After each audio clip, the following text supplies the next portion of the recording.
We are destined to meet. We are destined na magkakilala at magkasama habang buhay. Sabi nga sa church na nag-confession at in-explain sa atin, nakatadhana at nakaplano na si Lord na magkita tayo.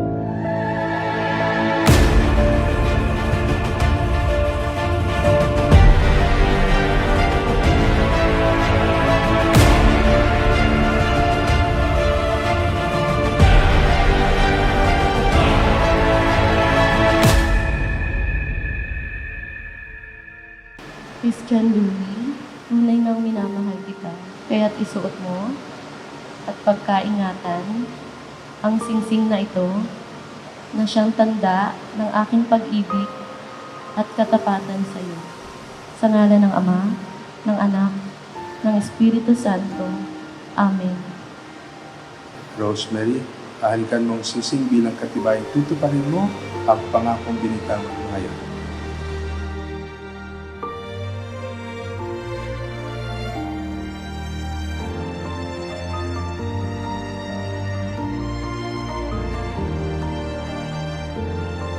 Kung may pag-ibig, may awat habag, laging nagpapatawan. Tatanggungan niya ang kapayapaan at pagkakaisa.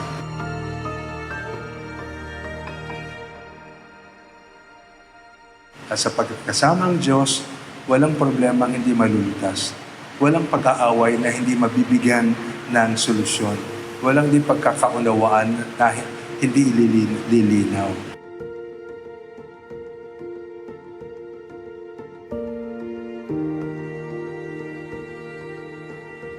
Ikaw ang simula, katapusan ng aking mundo. Ipinangako kong igagalang, susuportahan, at mamahalin ka.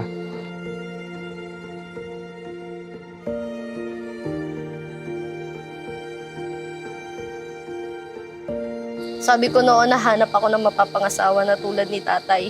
Yung uunahin ako bago siya. Di niya binigay eh. Sobra-sobra pa.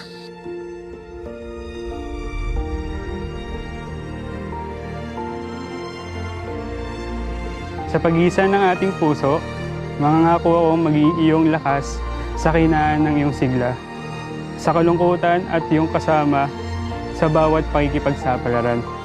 Ikaw ay tila sining sa museyong hindi naluluma, binibini kong ginto, hanggang kaluluwa, at kung sa tingin mo na ang oras mo'y lumipas na, ako'y patuloy na mararahuyo sa iyong ganda. True happiness comes from a loving heart. At yan ang puso ng Diyos. At yan din ang puso ng bawat isa sa atin sapagkat nilikha tayo ng Diyos kalarawan niya, hindi panlabas, hindi sa puso.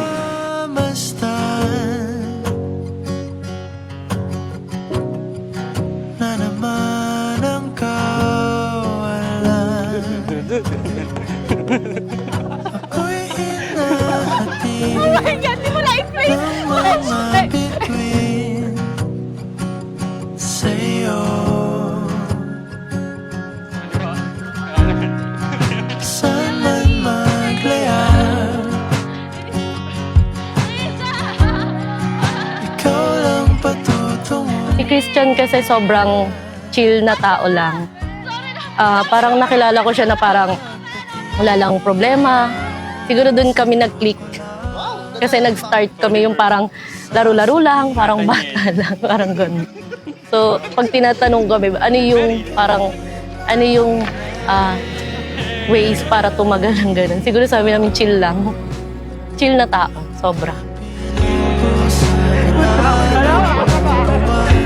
Ano siya, si Rose is actually thoughtful siya and sobrang bait niya, tapos sobrang responsible niya. Na actually kahit nung nagkasakit ako, di niya ako pinabayaan. Yun, siya pa rin talaga yung laging nasa tabi ko.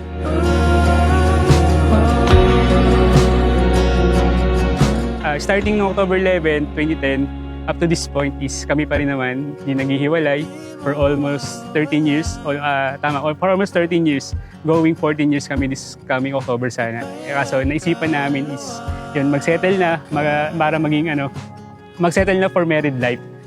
This ngayong August 24. Rosemary, tunay nga minamahal kita, kaya't isuot mo ang pagkaingatan ang singsing na ito na siyang tanda ng aking pag-ibig at katapatan sa lahat. Sa ngalan ng Ama, ng Anak, ng Espiritu Santo. Amen. Ngayon, Chris and Louie, kahalikan mo yung singsing bilang katibayan at tutuparin mo ang pangako na iyong binigkas ngayon. Pag may nagtatanong kasi kung gaano kamahal, parang hirap i-explain kung gaano mo kamahal yung tao. So, parang para sa akin, hindi mo na measure yung feelings or yung pagmamahal mo sa isang tao. Siguro, siya, napapakita niya rin kung gaano niya ako kamahal sa way nung parang araw-araw, parang ayaw niyang nadidismaya ako sa pagluluto niya ako, yung mga gano'n. Actually, yung ginagawa ko talagang pag-aalaga sa kanya sa araw-araw is yung usual husband material na pagdating sa bahay from work, ako na yung magluluto. So kasi magaling siya magluto. Siguro sa doon niyang way naman napapakita yung pagmamahal niya. Sa akin naman siguro, kasi hindi talaga ako showy. Siguro siya din yung nagbago sa akin. Siya din yung nagbago na maging showy sa tao, na magsabi ng I love you. Siguro kung masasabi ko siya in idiom word is, kumbaga, I love you to the moon and back. Isama na natin si Sandy. Sa kanya ko nakita na parang ituturing kanyang prinsesa. Makayak pala to. Char. Ikaw lang patutunguhan. Saan man maglayar, ikaw lang patutunguhan. Saan man maglayar, ikaw lang patutunguhan.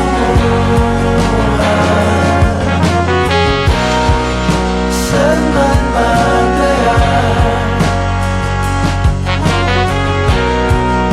ikaw lang. Sa isang araw, parang ayaw mong gumising ng wala siya. Parang 14 years. Parang, paano ka gigising sa umaga pag wala siya? Parang ibang mundo pag wala siya. Parang hindi ko Baka siya na talaga yung tadhana ko. Siya na yung nawawalang rib part dito sa puso ko.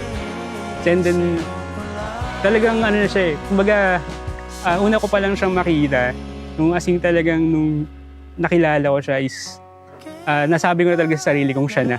Siya na yung pakakasalan ko na habang buhay siya yung kasama ko. After 14 years, hindi ko man mabigay sa'yo ang perfect na asawa. Pinapangako kong gagawin ko lahat para maging masaya. Kapal na sa'yo.